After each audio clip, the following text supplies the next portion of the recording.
আসসালামু আলাইকুম। দেশি কবুতর আসাম চ্যানেলের পক্ষ থেকে আপনাদেরকে জানাই স্বাগতম। অনেক দিন পর আমার চ্যানেলে নতুন ভিডিও নিয়ে আসলাম।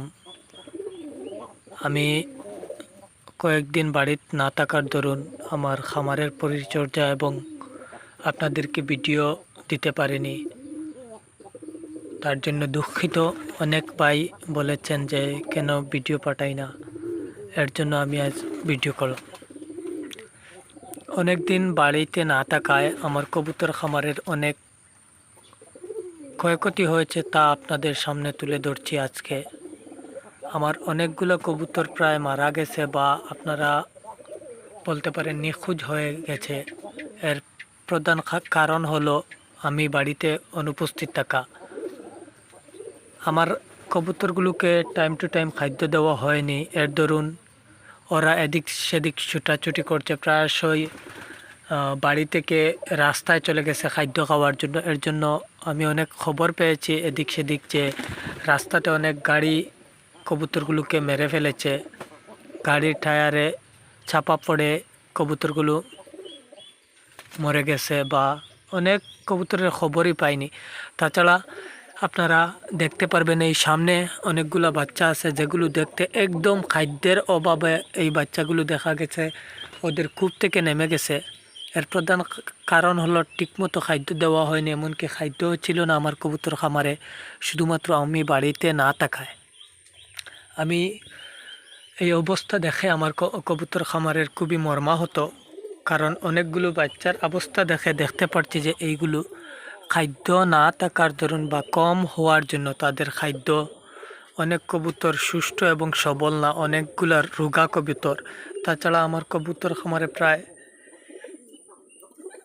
30 চুলার উপরে, অর্থাৎ প্রায় 70টার মতো কবুতর ছিল, কিন্তু এখন দেখা গেছে প্রায় 5-7 জোড়ার মতো কবুতর আমার খামারে কম। তাছাড়া ঠিকমতো অনেকগুলো কবুতর ঠিকমতো বাচ্চা দিচ্ছে না এবং কোনো কোনো বাসায় দেখা যাচ্ছে একটি। এর প্রধান কারণ হলো আমার কবুতর খামারে না আসা, অনুপস্থিত হওয়া, ঠিকমতো খাদ্য না দেওয়া। এর দরুন আমার অনেক ক্ষয়ক্ষতি হয়েছে। তাই যারা খামারে আছেন বা যারা কবুতর পালন করতে চান, এদেরকে অনুরোধ, আপনারা যদি যত্ন সহকারে কবুতর না পালেন তাহলে আমার মতো দুর্গতি হতে পারে। আমি অনেক দিন যাবৎ কবুতর খামারে আসতে পারিনি, তাই কবুতর খামার ঠিকমতো পরিষ্কারও করিনি, যার দরুন অনেক পোকামাকড় হয়ে গেছে। তাই ঠিকমতো বাচ্চা দিচ্ছে না কবুতর, এবং কোনো বাসায় একটি, কোনো বাসায় একটিও নাই, ঠিকমতো বাচ্চা দিচ্ছে না কবুতর। আমার অনেকগুলো কবুতর এখন দেখা গেছে এই কবুতর খামারে অনেক কবুতর আমার হিসাব থেকে কম। আমি একটি কথা বলবো, যদি আপনারা খামার গড়েন তাহলে ঠিকমতো প্রতিদিন কবুতরকে খাদ্য দেন এবং পর্যাপ্ত পরিমাণে ওদের খাদ্য রাখেন, সামনে না হলে আপনার কবুতর খামারে লোকসান হবে। আমার এরকম কোনো দিনই হয়নি আমি ঠিকমতো কবুতরকে খাদ্য দিতাম।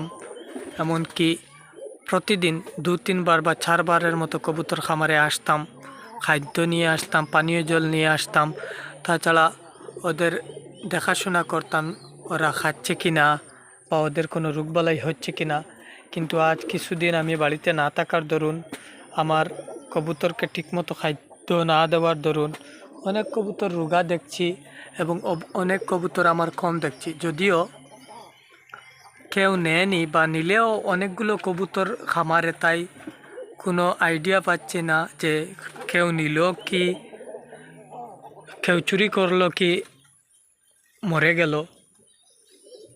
তাছাড়া এই কবুতর খামারে দেখছি আমাদের এদিকে অনেক ঝড় তুফান হয়েছে, এর দরুন আমার টিনগুলো ভেঙে পড়ে গিয়েছিল। তাছাড়া এই ওদিক থেকে ওদিকে তোমার কোনো বস্তা বা কোনো তেরপাল না থাকার দরুন অনায়াসে এই তুফান বা বৃষ্টির জল ভিতরে প্রবেশ করেছে, যার দরুন অনেক বাচ্চারও গায়ে লেগেছে, ঠান্ডা লেগেছে, এর দরুন অনেক বাচ্চা মরেছে।